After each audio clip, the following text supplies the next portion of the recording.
সুপ্রিয় ছাত্রছাত্রীবৃন্দ, আশা করি সবাই ভালোই আছো। আমরা তোমাদেরকে এই করোনা মহামারীর এই মহাদুর্যোগে সবাইকে প্রথমে শুভেচ্ছা ও স্বাগতম জানাচ্ছি। আশা করি সবাই ঘরেই আছো এবং ভালোই আছো এবং এই করোনা থেকে মুক্ত আছো এবং তোমরা সবাই সাবধানে থাকবে এই আশা করি। আমাদের সরকারি হাজী মোহাম্মদ মহসিন কলেজের অনলাইন ক্লাসের এই দ্বিতীয় পর্বে তোমাদের সবাইকে ঈদের পরে ঈদের শুভেচ্ছা জানাচ্ছি।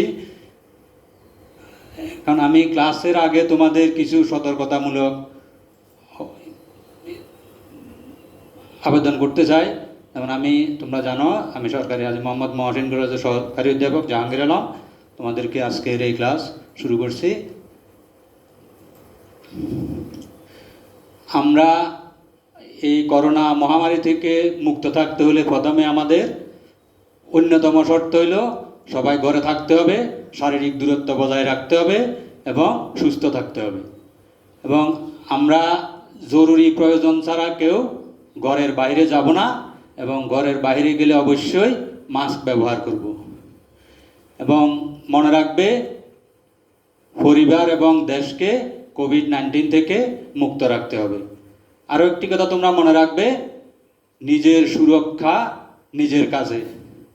এবং এই করোনা প্রাদুর্ভাবের মধ্যে আমাদের এখন আরেকটি মহামারী হয়তো কিছুদিনের মধ্যে আসবে, এজন্য তোমাদেরকে এখন থেকে সাবধান হতে হবে, যার নাম হলো ডেঙ্গু। তোমরা জানো গত বছর ডেঙ্গুতে বাংলাদেশে অনেক মানুষ মৃত্যুবরণ করেছে এবং এখনও বর্ষাকাল আমাদের সামনে আসতেছে। এই জন্য আমাদের এখন থেকে এই করোনা প্রাদুর্ভাবের মধ্যে ডেঙ্গুর ব্যাপারেও সতর্ক করতে হবে। এই ডেঙ্গু সতর্কতার অন্যতম পূর্ব শর্ত হইল তোমাদের ঘরের মধ্যে বা ঘরের আশেপাশে জমানো পানি থাকতে পারবে না। কারণ আমরা জানি ডেঙ্গু বিস্তারের অন্যতম পূর্ব শর্ত হইল জমানো পানি। জমানো পানিতেই ডেঙ্গু বংশ বিস্তার করে। সুতরাং আমাদের ঘরে বা বাড়ির আশেপাশে জমানো পানি থাকলে ওটা কমপক্ষে প্রতি 3 দিন পর পর অবশ্যই পরিষ্কার করতে হবে, তাহলে আমরা ডেঙ্গুর প্রাদুর্ভাব থেকে মুক্ত থাকতে পারবো। এখন আমি কিছু চিত্রের মাধ্যমে তোমাদেরকে এই করোনা এবং ডেঙ্গু থেকে মুক্ত থাকার কিছু উপায় প্রদর্শন করতেছি। যেমন ডেঙ্গু থেকে আমাদের করোনা থেকে মুক্ত থাকতে হলে প্রথমে আমাদের 20 সেকেন্ড হাত ধুতে হবে কিছুক্ষণ পর পর, দিনে অন্ততপক্ষে 10-12 বার। তোমরা কোনো কিছু টাচ করার পরেই অন্ততপক্ষে 20 সেকেন্ড সাবান বা যে কোনো পরিষ্কারক দিয়ে, জীবাণুনাশক দিয়ে হাত ধুতে হবে। তোমরা সাবান পানি ইউজ করতে পারো, হ্যান্ড স্যানিটাইজার ইউজ করতে পারো।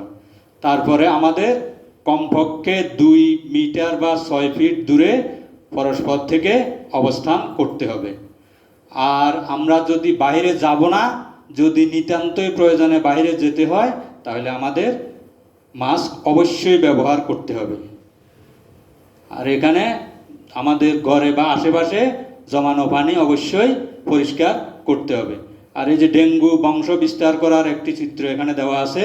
যেমন টায়ারের পানিতে, তোমাদের পাশে বিভিন্ন বাটিতে পানি জমা থাকলে, ছাদে পানি জমা থাকলে, ফুলের টবে পানি জমা থাকলে ওইখানে ডেঙ্গু বংশ বিস্তার করে। সুতরাং এইসব জায়গা যাতে কোনো অবস্থাতে পানি জমা থাকতে না পারে, এজন্য তোমাদের সবাইকে সতর্ক থাকতে হবে। এখন আমি আসবো আমাদের মূল পাঠ্যসূচিতে। আমরা যদি এই দুটি চিত্র দেখি তাহলে তোমরা আশা করি এর মধ্যে বুঝতে পেরেছো আমরা আজকে কোন বিষয় নিয়ে আলোচনা করব। সুপ্রিয় ছাত্রছাত্রী বন্ধুরা, তোমরা দেখছো এই দুইটি চিত্র আমাদের পরমাণুর গঠন সম্পর্কে নির্দেশ করে। সুতরাং আমরা আজকে পরমাণুর গঠন নিয়ে আলোচনা করব। আমরা গত 2টি ক্লাসে পরমাণুর গঠন নিয়ে আলোচনা করছিলাম। এর মধ্যে আমরা পূর্বের আলোচনাগুলো সামান্য একটু করে খুব দ্রুত রিকল করে যাব। যেমন আমরা জানি আমাদের পরমাণু গঠন আছে তোমাদের রসায়ন প্রথম পত্রের 2য় অধ্যায় গুণগত রসায়নে। এর মধ্যে পরমাণুর মডেল আমরা জানি, পরমাণু শব্দের ইংরেজি হইল অ্যাটম এবং এটি নট ডিভাইডেবল এবং যে কোনো একটি পরমাণুকে এইভাবে ডিফাইন করতে হয়। আমরা ইতিপূর্বে এভাবে গত 2টি ক্লাস আমরা দেখছি এবং এই যে পরমাণুর গঠন ক্রমান্বয়ে কীভাবে আস্তে আস্তে এসেছে তা আমরা এইভাবে খুব সহজে দেখতে পারি। যেহেতু আমরা আগের ক্লাসে এগুলো আলোচনা করেছিলাম, সুতরাং আমি আর বিস্তারিত যাব না, আমি খুব সংক্ষেপে এগুলো একটু স্মরণ করিয়ে দিচ্ছি।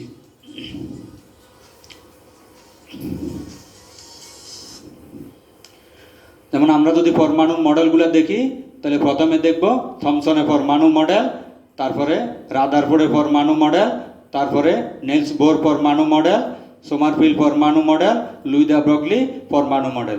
এখানে দুইটি জিনিস হাইলাইট করা আছে লাল রঙের, এর মধ্যে রাদারফোর্ডের পরমাণু মডেল এবং নেলস বোর পরমাণু মডেল তোমাদের সিলেবাসে আছে এই দুইটি, সুতরাং তোমরা এই দুইটি ভালোভাবে দেখবে। তোমাদের গত ক্লাসে আমরা এগুলো আলাপ করছি। এবং রাদারফোর্ডের পরমাণু মডেল, আলফা কণা বিচ্ছুরণ পরীক্ষা।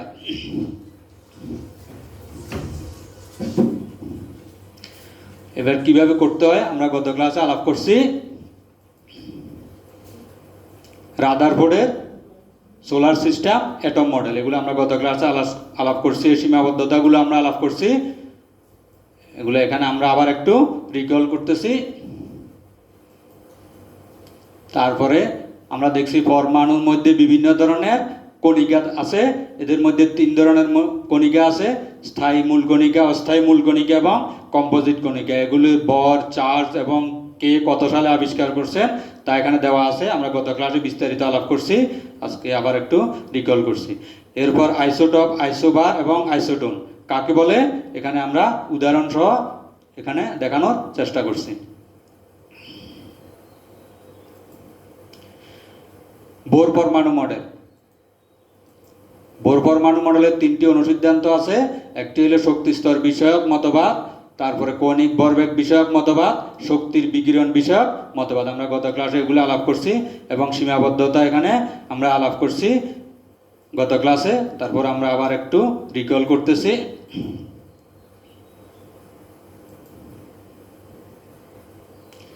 এই যে আমরা এরপরে কোয়ান্টাম সংখ্যা গত ক্লাসে দেখছিলাম। আমরা দেখছি যে কোনো পরমাণুর যে কোনো একটি ইলেকট্রনকে সম্পূর্ণরূপে প্রকাশ করার জন্য যে সংখ্যাগুলো প্রয়োজন হয় তাকেই বলা হয় কোয়ান্টাম সংখ্যা। এবং যে কোনো পরমাণুর মধ্যে 4টি কোয়ান্টাম সংখ্যা থাকে। এই কোয়ান্টাম সংখ্যাগুলো একটি হলো প্রধান কোয়ান্টাম সংখ্যা, তারপরে সহকারী কোয়ান্টাম সংখ্যা,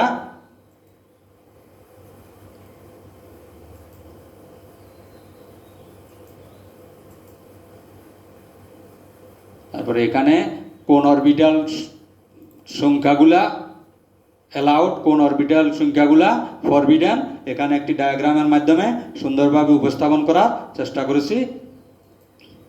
এরপরে আছে চুম্বক কোয়ান্টাম সংখ্যা, এবং এগুলোর সাহায্যে আমরা কোনো একটি অরবিটালের মধ্যে কয়টি ইলেকট্রন থাকতে পারে এবং চুম্বক কোয়ান্টাম সংখ্যার মান কয়টি হতে পারে আমরা এই সূত্রের মাধ্যমে আমরা ব্যাখ্যা করতে পারি, যা আমরা গত ক্লাসে আলাপ করছি। এবং এর মাধ্যমে আমরা ডিজেনারেটেড এবং নন ডিজেনারেটেড অরবিটাল খুব সহজে ব্যাখ্যা করতে পারি। আমরা জানি চুম্বক ক্ষেত্রের অনুপস্থিতিতে অরবিটালগুলা যে একই শক্তি সম্পন্ন থাকে তাকে বলা হয় ডিজেনারেটেড অরবিটাল, আর চুম্বক ক্ষেত্রের মধ্যে রাখলে তারা যে শক্তি স্তরগুলোতে বিভক্ত হয়ে যায় তাকেই বলবো আমরা নন ডিজেনারেটেড অরবিটাল। এরপরে চতুর্থটি হলো ঘূর্ণন কোয়ান্টাম সংখ্যা, এগুলো আমরা গত ক্লাসে আলাপ করছি। ঘূর্ণন কোয়ান্টাম সংখ্যা হলো ইলেকট্রনের নিজ কক্ষে ঘূর্ণনের দিক, যাকে আমরা এইভাবে ব্যাখ্যা করতে পারি। এখন আজকে আমরা দেখব, গত ক্লাসে আমরা এর পূর্বেরগুলা আলাপ করছিলাম, আজকে আমরা দেখব কোয়ান্টাম সংখ্যা উপস্তরের শক্তি ক্রম ও আকৃতি। আমরা দেখছি যে কোনো পরমাণুর যে কোনো একটি ইলেকট্রনকে সম্পূর্ণরূপে প্রকাশ করতে হলে 4টি কোয়ান্টাম সংখ্যা প্রয়োজন, এবং এই কোয়ান্টাম সংখ্যা বা সাহায্যে আমরা যে কোনো একটি অরবিটালের শক্তি খুব সহজে ব্যাখ্যা করতে পারি। এবং আমরা জানি এই অরবিটালের শক্তি নির্ণয় করার জন্য আমাদের জানতে হবে n+l এর মান থেকে আমরা যে কোনো একটি অরবিটালের শক্তি নির্ণয় করতে পারি। এবং আমরা আগে দেখছি n হইল প্রধান কোয়ান্টাম সংখ্যা আর l হইল সহকারী কোয়ান্টাম সংখ্যা। তাহলে আমরা এই n+l এর মান থেকে, যেমন আমাদের 2s, এই অরবিটালের n+l এর মান কত হবে? আমরা জানি এখানে n হলো প্রধান কোয়ান্টাম সংখ্যা তাহলে 2 প্লাস 0 সমান 2। তার মানে 2s অরবিটালের n প্লাস l এর মান হলো 2। একইভাবে 2p অরবিটালের n প্লাস l এর মান হলো 2 প্লাস 1 সমান 3। তার মানে এই দুইটির মধ্যে আমাদের 2s অরবিটালের শক্তির মান কম, 2p অরবিটালের শক্তির মান বেশি। এভাবে আমরা যে কোনো একটি অরবিটালের শক্তি খুব সহজে হিসাব করতে পারি। আমরা গত ক্লাসে যে 4টি কোয়ান্টাম সংখ্যা আলাপ করছি, n, l, তারপরে m এবং s, এগুলোর সাহায্যে আমরা যে কোনো অরবিটালের শক্তি খুব সহজে নির্ণয় করতে পারি। এখন এই অরবিটাল সম্পর্কে আমরা যখন আলাপ করব তখন আমাদের এখানে আরও একটি জিনিস জানা দরকার। আমরা দেখছি অরবিট এবং অরবিটাল। এখানে অরবিট, এই যে অরবিট, অরবিট আমরা বলছি নিউক্লিয়াসের চারদিকে যে অঞ্চলে ইলেকট্রন থাকার সম্ভাবনা, এটা 0.0001 থেকে 100% পর্যন্ত হতে পারে। তার মানে একটি পরমাণুর নিউক্লিয়াসের চারদিকে যে অঞ্চলে ইলেকট্রনকে পাওয়ার সম্ভাবনা ন্যূনতম থেকে সর্বোচ্চ, তাকেই বলছি আমরা অরবিট। আর অরবিটাল হলো নিউক্লিয়াসের চারদিকে যে অঞ্চলে ইলেকট্রন থাকার সম্ভাবনা 95%-এর বেশি, তার মানে সর্বোচ্চ, তাকেই বলবো আমরা অরবিটাল। তাহলে এখান থেকে আমরা খুব সহজে অরবিট এবং অরবিটালগুলোর মধ্যে পার্থক্য নির্ণয় করতে পারি। যেমন আবার এই অরবিটের বিভিন্ন ধরনের আকৃতি, অরবিট এবং অরবিটালের আকৃতি আছে। অরবিটগুলোর আকৃতি শুধুমাত্র একটি এবং এটি নির্দিষ্ট ডিম্বাকৃতির বা গোলাকৃতির। আর অরবিটালগুলোর আকৃতি এখানে দেখতেছো তোমরা বিভিন্ন ধরনের। এবং তোমরা এখানে তোমাদেরকে লিখতে দিলে তোমরা সবাই লিখো অরবিটালের আকৃতি ডাম্বেল আকৃতির। এখানে স্পষ্ট দেখা যাচ্ছে অরবিটালের আকৃতি কিন্তু ডাম্বেল আকৃতি অনেকগুলো আকৃতির মধ্যে একটি, অনেকগুলো আকৃতির মধ্যে একটি, নির্দিষ্ট না। সুতরাং অরবিটালের আকৃতি আমরা ডাম্বেল আকৃতি বলতে পারবো না। যেমন আমরা যখন ডাম্বেল আকৃতি বলবো তখন এই এস অরবিটালের আকৃতিটিকে আমরা ব্যাখ্যা করতে পারবো না। তার মানে অরবিটালের আকৃতি হবে বিভিন্ন ধরনের। এটা গোলাকার হতে পারে, ডাম্বেল আকৃতি হতে পারে, ডাবল ডাম্বেল হতে পারে, বা এফ অরবিটালের আকৃতি, এরকম বিভিন্ন ধরনের হতে পারে। তার মানে অরবিট এবং অরবিটালের আকৃতি হবে বিভিন্ন ধরনের। তাহলে এখান থেকে আমরা অরবিট এবং অরবিটালের মধ্যে পার্থক্য খুব সহজে ব্যাখ্যা করতে পারি। এবং তোমাদের একটা জিনিস জানা উচিত, যে কোনো কিছুর পার্থক্য যদি তোমাদের পরীক্ষার খাতাতে লিখতে হয় তাহলে প্রথমেই তোমরা লিখবে সংজ্ঞা। যেমন আমরা এখানে প্রথমে লিখব অরবিটের সংজ্ঞা, অরবিটালের সংজ্ঞা, তারপর পার্থক্যসূচক দুই একটি বৈশিষ্ট্য। যেমন আমাদের এখানে অরবিটের আকৃতি লিখতে পারি, আমরা অরবিটালের আকৃতি লিখতে পারি, এবং সবার শেষে উদাহরণ। যেমন আমাদের এখানে orbit K shell, M shell, L shell ইত্যাদি, আর orbital s, p, d, p x, P Y, P Z. এবং অরবিটে কয়টি ইলেকট্রন থাকতে পারে, অরবিটালে কয়টি ইলেকট্রন থাকতে পারে। এবং এখানে যে কোনো পার্থক্য লেখার সময় তোমাদের একটি জিনিস আরও খেয়াল করতে হবে, নাম্বারের দিকে দেখতে হবে। যেমন যে কোনো পার্থক্যতে যদি প্রদত্ত নাম্বার 2 থাকে তাহলে তোমাদের হয় 2টি পার্থক্য লিখতে হবে, নয়তো 4টি পার্থক্য লিখতে হবে। কোনো অবস্থাতেই 3টি বা 5টি বা 1টি পার্থক্য লেখা যাবে না, কারণ তোমার নাম্বার ডিস্ট্রিবিউশন ওইভাবে হয়ে থাকে। হয় 2 নাম্বার থাকলে হয় 2টি, না হয় 4টি, না হয় 6টি, এইভাবে লিখতে হবে। তাহলে এইভাবে আমরা অরবিট এবং অরবিটালের মধ্যে পার্থক্য এবং সংজ্ঞা খুব সহজে ব্যাখ্যা করতে পারি। এরপরে আমরা যেমন পি অরবিটালের আকৃতি, এই পি এক্স আমরা জানি, আমরা চৌম্বক কোয়ান্টাম সংখ্যাতে দেখছি পি অরবিটাল, পি শক্তি স্তরকে 3 ভাগে ভাগ করা যায়, P x, P Y, P Z. এদেরকে যদি চুম্বক ক্ষেত্রের মধ্যে রাখা যায় তাহলে এরা 3 ভাবে নন ডিজেনারেটেড অরবিটালে বিভক্ত হয়ে যায়। এবং এই 3টি হলো P x, P Y, P Z. এবং এদের প্রত্যেকটিতে 2টি করে ইলেকট্রন থাকতে পারে। তাহলে পি উপশক্তি স্তরে মোট 6টি ইলেকট্রন থাকতে পারে এবং এই 3টি পি অরবিটালের আকৃতি আমরা এরকম, যেমন এখান থেকে যদি আমরা দেখি এই যে পি এক্স থাকবে এক্স অ্যাক্সিস বরাবর, এই এক্স অ্যাক্সিস বরাবর, আর y orbital p y orbital থাকবে ওয়াই অ্যাক্সিস বরাবর, আর জেড অরবিটাল থাকবে জেড অ্যাক্সিস বরাবর, এইভাবে। তাহলে এইভাবে আমরা এই 3টি অরবিটালের আকৃতি খুব সহজে ব্যাখ্যা করতে পারি এবং এটি তোমাদের পরীক্ষাতে প্রায় সময় এসে থাকে। পি এক্স, পি ওয়াই এবং পি জেড এর অরবিটালের আকৃতি ব্যাখ্যা করো। এরপরে ডি অরবিটালের আকৃতি। ডি অরবিটাল আমরা জানি, ডি অরবিটালকে যখন ইলেকট্রনকে যখন বা পরমাণুকে যখন চুম্বক ক্ষেত্রের মধ্যে রাখা হয় তখন ডি অরবিটাল 5 ভাগে বিভক্ত হয়ে যায়। গত ক্লাসে আমরা এগুলো দেখছি। এগুলো হলো D X Y, D Y Z, D Z X, D X square minus Y square, D Z square. এদের মধ্যে ডি এক্স ওয়াই অরবিটালের আকৃতি হলো এরকম, ডি ওয়াই জেড অরবিটালের আকৃতি হলো এরকম, ডি এক্স জেড অরবিটালের আকৃতি হলো এরকম, D X square minus Y square অরবিটালের আকৃতি হলো এরকম এবং ডি জেড স্কোয়ার অরবিটালের আকৃতি হলো এরকম। তাহলে এইভাবে আমরা, আর এফ অরবিটালের আকৃতি তোমাদের দরকার নেই খুব বেশি, তোমরা যখন কেমিস্ট্রিতে যারা হায়ার স্টাডি করবে তাদের জন্য দরকার, তোমাদের জন্য এই 2টি জানলেই হবে।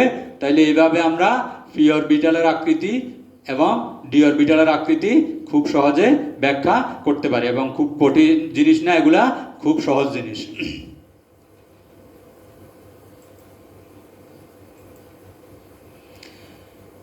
এরপরে আমরা দেখব তোমাদের এই কেমিস্ট্রির আরেকটি অত্যন্ত গুরুত্বপূর্ণ জিনিস, যা না জানলে তোমরা কেমিস্ট্রি পড়া তোমাদের পক্ষে প্রায় অসম্ভব হয়ে পড়বে। এটি হলো পর্যায় সারণী এবং এই পর্যায় সারণীর একটি অংশ হইল ইলেকট্রন বিন্যাস। তার মানে আমাদের কেমিস্ট্রি যদি পড়তে হয় আমাদের যে কোনো পরমাণুর ধর্ম সম্পর্কে আমাদের জানতে হবে এবং পরমাণুর ধর্ম যদি আমরা জানি তাহলে যে কোনো রাসায়নিক পদার্থের ধর্ম নিয়ে আমরা খুব সহজে গবেষণা করতে পারবো বা ব্যাখ্যা করতে পারবো। আমরা যদি কোনো একটি পরমাণু, কোনো একটি রাসায়নিক পদার্থ কি পরমাণু দিয়ে গঠিত ওই সম্পর্কে যদি কোনো ধারণা না থাকে তাহলে আমাদের ওই রাসায়নিক পদার্থটি সম্পর্কেও কোনো ধারণা থাকবে না। এই জন্য আমাদের এবং ওই পরমাণুটা সম্পর্কে যদি আমাদের ধারণা থাকতে হয় তাহলে আমাদের এই ইলেকট্রন বিন্যাস সম্পর্কে সুস্পষ্ট ধারণা থাকতে হবে এবং ইলেকট্রন বিন্যাস সম্পর্কে যদি আমাদের সুস্পষ্ট ধারণা থাকে তাহলে আমরা যে কোনো একটি রাসায়নিক পদার্থের যে কোনো ধর্ম খুব সহজে ব্যাখ্যা করতে পারবো, এটা বৌদ্ধ ধর্ম হোক রাসায়নিক ধর্ম হোক। এবং ওই পরমাণু ধর্ম যদি আমরা জানি তাহলে আমরা ওই পরমাণু সমষ্টিতে গঠিত রাসায়নিক পদার্থের ধর্ম খুব সহজে ব্যাখ্যা করতে পারবো। আমরা পরে এগুলো আরো বিস্তারিত দেখব। এবং এই ইলেকট্রন বিন্যাস, তাহলে ইলেকট্রন বিন্যাস কাকে বলবো? আমরা বোর পরমাণু মডেলের মাধ্যমে দেখছি ইলেকট্রনগুলা পরমাণুর নিউক্লিয়াসের চারদিকে কতগুলা নির্দিষ্ট কক্ষপথে বিন্যস্ত থাকে। এর আগের পরমাণু মডেলগুলোতে আমরা দেখছিলাম ইলেকট্রনগুলা নিউক্লিয়াসের চারদিকে বিন্যস্ত থাকে, কক্ষপথ সম্পর্কে ধারণা ছিল না, কিন্তু বোর পরমাণু মডেলে কক্ষপথ সম্পর্কে ধারণা দেওয়া হয়েছে।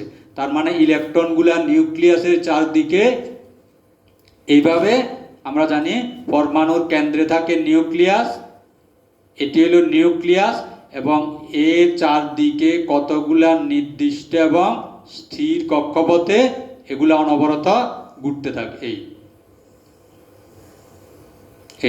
এইসব কক্ষপথে আমাদের ইলেকট্রনগুলা অবস্থান করে এবং ইলেকট্রনগুলা পরমাণুতে কিভাবে অবস্থান করে তার উপরেই ওই পরমাণুর ধর্ম সম্পূর্ণরূপে নির্ভর করে। এবং ইলেকট্রন, তাহলে আমরা ইলেকট্রন বিন্যাস কাকে বলবো? কোনো একটি পরমাণুর মধ্যে ইলেকট্রনগুলা যেভাবে বিন্যস্ত থাকে তাকেই বলবো আমরা ওই পরমাণুর ইলেকট্রন বিন্যাস। এবং পরমাণুতে ইলেকট্রন বিন্যস্ত কিভাবে হবে বা ইলেকট্রন বিন্যাস কিভাবে হবে এই সম্পর্কে 3টি নিয়ম বা নীতি আছে। এদের মধ্যে একটি হলো আউকবাউ নীতি। আউকবাউ এটি আসছে একটি ল্যাটিন শব্দ, এর ইংরেজি হলো বিল্ডিং আপ।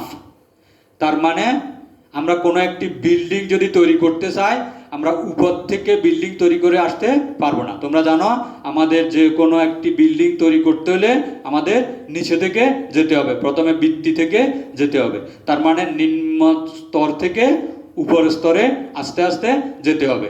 তাহলে এই জন্য আমাদের যে কোনো একটি পরমাণুতে আহ্বানে দিতে বলা হয়েছে ইলেকট্রনগুলা প্রথমে নিম্ন শক্তির অরবিটালে যাবে, পরে আস্তে আস্তে উচ্চ শক্তির অরবিটালে আস্তে আস্তে এইভাবে প্রবেশ করবে। এই যেমন প্রথমে সবচেয়ে নিম্ন শক্তির অরবিটালে যাবে, এরপরে আস্তে আস্তে এইভাবে উচ্চ শক্তির অরবিটালে ইলেকট্রন যাবে।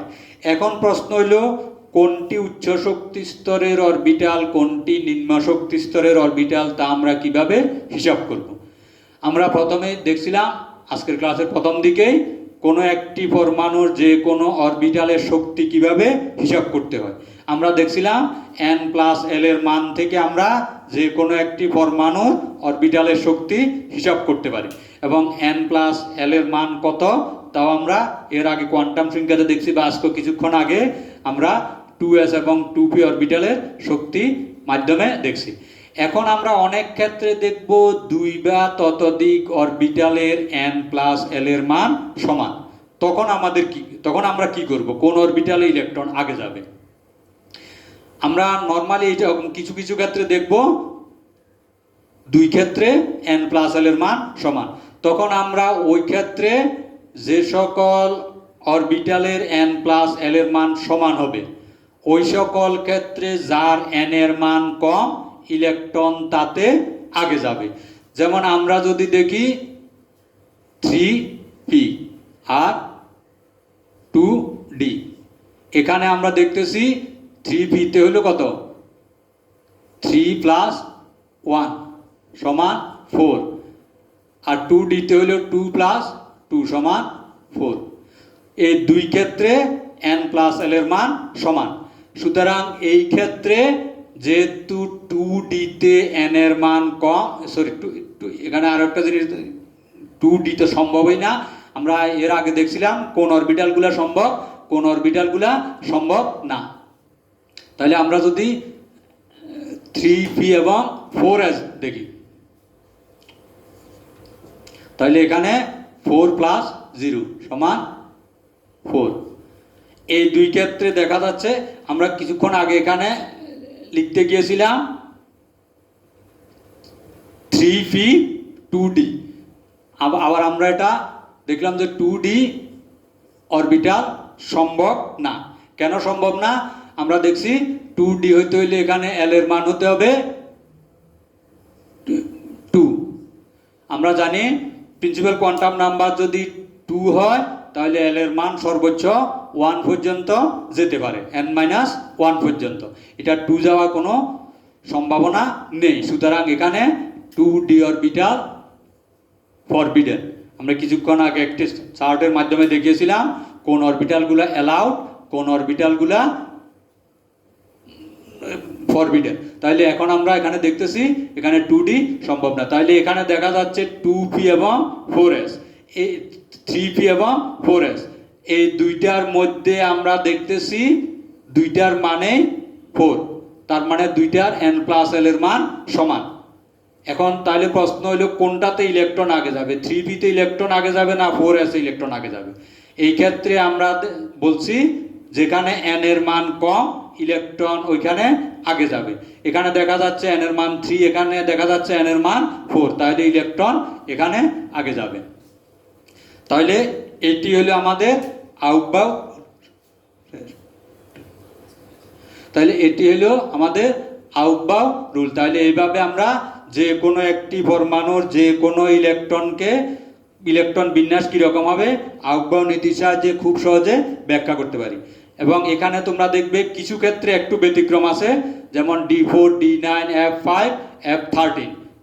এর ক্ষেত্রে হাফ ফিল্ড এবং ফুল ফিল্ডের জন্য ইলেকট্রন বিন্যাসের সামান্য একটু ব্যতিক্রম হয়। এটা যেমন D4 থাকলে এটা D5 হয়ে যায়, D9 থাকলে ওটি D10 হয়ে যায়, D6 থাকলে ওটি D7 হয়ে যায়, একটু রিয়ারেঞ্জ হয়, এবং F13 থাকলে ওটি একটি রিয়ারেঞ্জ হয়ে F14 হয়ে যায়।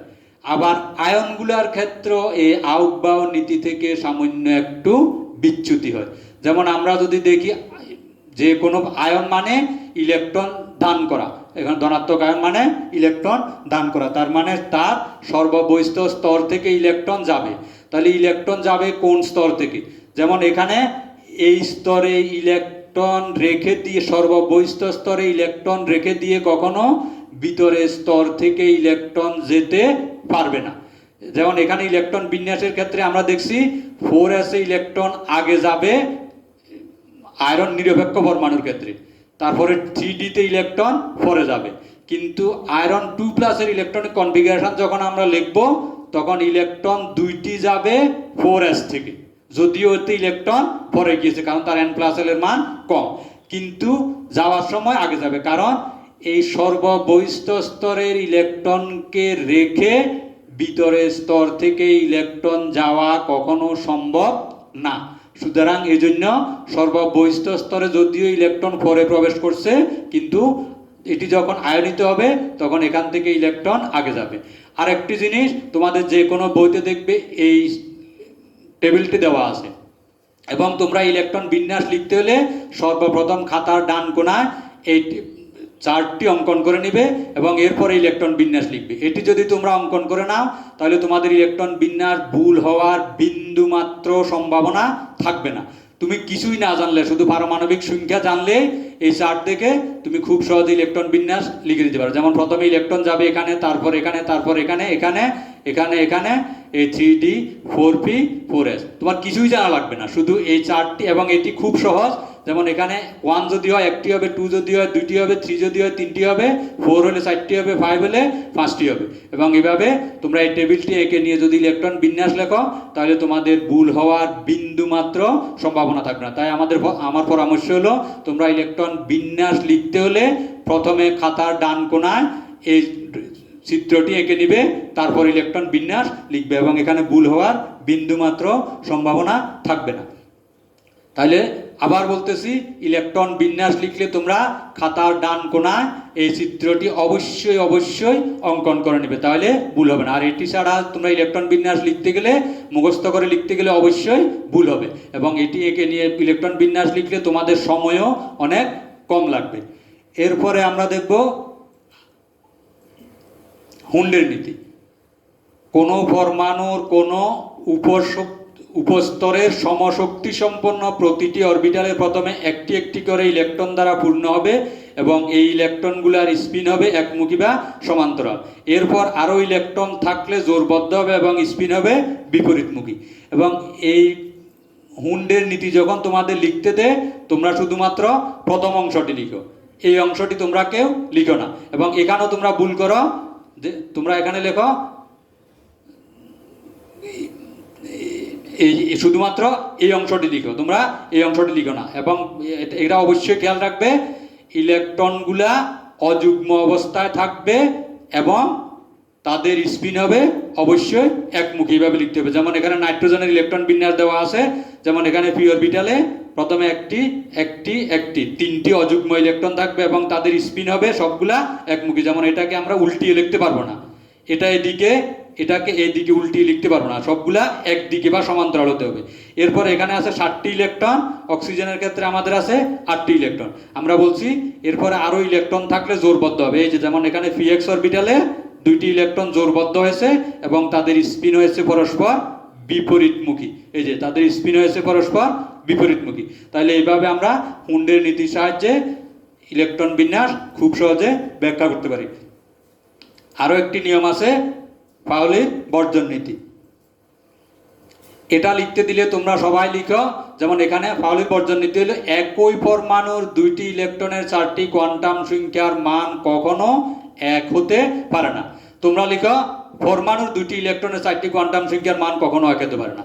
2টি পরমাণুর ইলেকট্রনের 4টি কোয়ান্টাম সংখ্যা অবশ্যই এক হতে পারে। এই জন্য তোমাদের অবশ্যই লিখতে হবে, একই পরমাণুর যে কোনো 2টি ইলেকট্রনের 4টি কোয়ান্টাম সংখ্যা কখনো এক হতে পারে না। এই জায়গাটাতে তোমরা সবাই ভুল করো, সবাই শুধু পরমাণুর লেখো, একই লেখো না। এবং এই পাউলির বর্জন নীতি আমরা জানি হাইড্রোজেনের ক্ষেত্রে প্রযোজ্য নয়, কারণ হাইড্রোজেনের আছেই একটি ইলেকট্রন, এখানে বলাই আছে 2টি ইলেকট্রন থাকতে হবে। এই জন্য এটার ক্ষেত্রে প্রযোজ্য না। এবং আমরা এখানে 4টি কোয়ান্টাম সংখ্যা যে এক হতে পারে না, তা আমরা এখানে দেখতেছি। যেমন হিলিয়ামের ক্ষেত্রে প্রথম ইলেকট্রনের জন্য n এর মান 1, l এর মান 0, m এর মান 0, s এর মান হাফ। দ্বিতীয় ইলেকট্রনের ক্ষেত্রে n এর মান 1, l এর মান 0, m এর মান 0, s এর মান হাফ। তার মানে এখানে দেখা যাচ্ছে এই 3টি কোয়ান্টাম সংখ্যার মান এক হলেও চতুর্থটির মান এখানে ভিন্ন। তবে সব ক্ষেত্রে যে চতুর্থটির মান ভিন্ন হবে তা কিন্তু না। আমরা যদি অন্য আরেকটি নিই, তাহলে যেমন নাইট্রোজেনের ক্ষেত্রে যদি নিই, যে কোনো একটি ইলেকট্রনের n এর মান কোথাও ভিন্ন হবে, কোথাও l এর মান ভিন্ন হবে, কোথাও m এর মান ভিন্ন হবে। এটা আমরা হিলিয়াম দেখাতে সহজ, এই জন্য আমরা এখানে দেখিয়েছি s এর মান ভিন্ন, কারণ অন্য 3টি মান একই। তাহলে এইভাবে আমরা পাউলির বর্জন নীতির সাহায্যে যে কোনো একটি পরমাণুর ইলেকট্রন বিন্যাস খুব সহজে ব্যাখ্যা করতে পারে। এবং ইলেকট্রন বিন্যাসের যদিও 3টি নিয়ম আছে, এই 3টি নিয়মের মধ্যে প্রথমটি খুবই গুরুত্বপূর্ণ, অন্য 2টি সব জায়গায় অ্যাপ্লিকেবল না, কিছু কিছু ক্ষেত্রে ব্যবহার করা হয়। তাহলে আমরা এই 3টি নিয়মের সাহায্যে যে কোনো একটি পরমাণুর যে কোনো একটি ইলেকট্রনকে খুব সহজে বিন্যস্ত করতে পারবো, এবং এর সাহায্যে আমরা ওই পরমাণুর ধর্ম খুব সহজে ব্যাখ্যা করতে পারবো। সবাইকে ধন্যবাদ। এবং তোমাদেরকে আবার এই ক্লাসের শেষে সবার প্রতি পরামর্শ হলো, তোমরা অবশ্যই বাসায় থাকবে, এবং নিতান্ত জরুরি প্রয়োজনে যদি কাউকে বাইরে যেতে হয় অবশ্যই নিরাপদ দূরত্ব বজায় রাখবে, এবং মাস্ক পরা ছাড়া কোনো অবস্থাতেই কেউ ঘরের বাইরে যাবে না। কারণ তোমরা জানো এখন এই করোনা মহামারী আকারে দেখা দিয়েছে, বিশেষ করে চিটাগাংয়ের অবস্থা এখন খুবই সংকট। বর্তমানে চিটাগাংয়ের কোনো করোনা সেন্টারে কোনো সিট খালি নেই। সুতরাং তোমাদের সাবধান হতে হবে, এবং তোমাদের পরিবারকে রক্ষা করা তোমাদের দায়িত্ব। এবং তোমাদের বয়সী ছেলেমেয়েরাই যেহেতু খুব বেশি বাইরে যায়, এবং তোমাদের বয়সী ছেলেমেয়েরাই বেশি করোনা ভাইরাসে আক্রান্ত হচ্ছে, সুতরাং তোমাদের সবাইকে সাবধান হতে হবে। তোমাদের পরিবারকে রক্ষা করা, আপনজনকে রক্ষা করা তোমাদের দায়িত্ব। আবারও সবাইকে ধন্যবাদ জানিয়ে এখানে শেষ করছি।